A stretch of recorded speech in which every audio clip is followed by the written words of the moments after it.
Орхон аймгийн Баян өндөр жаргалан сумын иргэдээс байгаль орчин аялал жуулчлалын хөнгөн үйлдвэрийн яамд Эрдэнэ үйлдвэрийн хаягдлын дэгддэг цагаан тос болон байгаль орчин болон хүний эрүүл мэндэд сөрөг нөлөө үзүүлж байна бүгд шалгаж холбогдох арга хэмжээ авч өгөхийг хүссэн хүсэлтүүд ихээр ирсэн байна.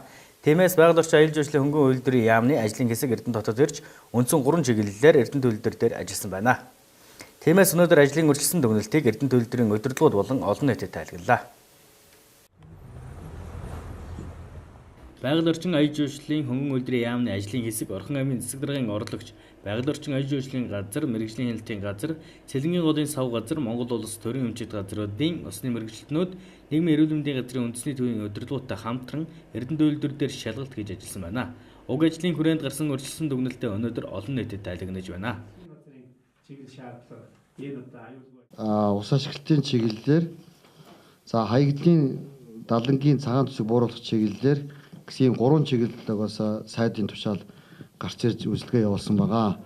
Тэгээ мэдээж одоо хүн амын эрүүл мэндийн нийгмийн үндэсний хүрээлэнгийн захирал нь одоо бас шинжилгээ ухааны доктортойгоо хамт ирсэн. За энэ дээр бас тодорхой зүйлүүдийг бол бас ярьсан байгаамаа. Ер нь Орхон аймгийн хэмжээнд тоос онцрыг одоо тодорхойлдог тийм багаж хэрэгсэл бол туйлын хангалтгүй байдаг. За та бидний одоо нэрэлцээс дээр энэ одоо 5-1 уулзуур дээр нэг суурин станц байдаг. Энэ нь бол зөвхөн одоо PM10 гэдэг одоо тэр тоосон цэрийг бол том ширхтээ тоосон цэрийг одоо шинжилдэг. Тэгээд энэ нь бол одоо уушгины өвчлөл үүсгэдэг болохыг бол бас тогтоох юм боломжтой. Тэгэхээр цаашдаа бол энэ Эрдэнэ үйлдвэрийн удирдлага болон аймгийн удирдлагууд юу гэж зөвлөж байгаа гэхээр PM2.5 гэдэг одоо суурин харуулын станцыг бол одоо байрлуулаач. За Говьл Баян цагаан Жаргалан цуманд байрлуул. За тэгээ мөн одоо Шанд Даваат Уртын голч юм ингээд нөлөөллийн болон нөлөөллийн бус бүст байрлуулад ингээд харах юм бол үнэхээр энэ Орхон аймгийн иргэдийн одоо зүрхний өвчлөл, тэр хор тавдрын өвчлөл, одоо уушгины өвчлөл нь яг одоо энэ агаарт игдэж байгаа хими элементүүдээс болж гин үгүй юу гэдгийг бол одоо бас нарийн шинжилгээ юм аппарат бол зайлшгүй шаардлагатай гэж ингэж бол бас эрүүл мэндийн нийгмийн эрүүл мэндийн үндэсний төвөөсөө зөвлөж байгаа. Гэтэл Эрдэнэ үйлдвэр энэ олон жил дээр хүмүүсийн эрүүл мэндийн төлөө дөрвтэй арга хэмжээ хийж хэрэгжүүлээгүй өдөө хүрсэн. Өнгөрсөн онд 36 хүнийг медикаас эмнэлэгт дэмжлэгэнд хамруулсан хэтэрхий бага тоо хэмээн байгаль орчин аялал жуулчлалын хөнгөн үйлдвэрийн яамны ажлын хэсэг утсан байна. Тиймээс жил болгон 1000 гаруй иргэнийг нарийн мэргэжлийн эмчит үзүүлж шаардлагатай арга хэмжээ авч ажиллаж байхыг Эрдэнэ үйлдвэрт зөвлөжээ.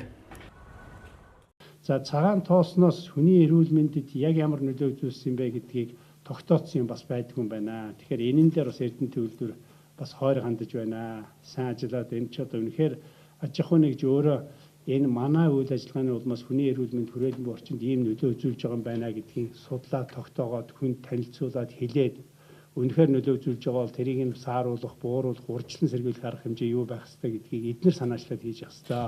Энэн дээр тун санаачлаггүй ажиллаж байна гэдэг зүйлийг хэлсэн. Энэтэй холбогдуулаад тэр нөлөөллийн бүсэд байгаа иргэдийг ялангуяа одоо өнгөрсөн жилийн 36 иргэн хамруулсан гэсэн юм ярьж энэ тоо бол туйлын хангалтгүй байна.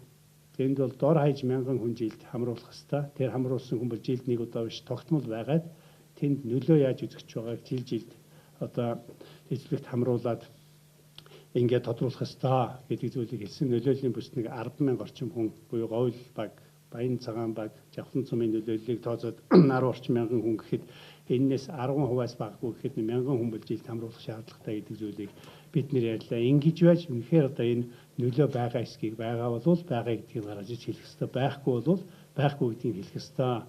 Иргэдэд хамтарч ажиллаж энэ асуудлыг цаана гаргах ёстой. Тэрнээс зугтаж, холдож явснаар бол энэ асуудлыг шийдэхгүй гэдэг юмыг Эрдэнэ үйлдвэрийн удирдлагуудад асуудал хариуцсан нэгжийн дараа нарт холбогдох мэргэжилтнүүд нь анхааруулж хэлсэн байж байгаа.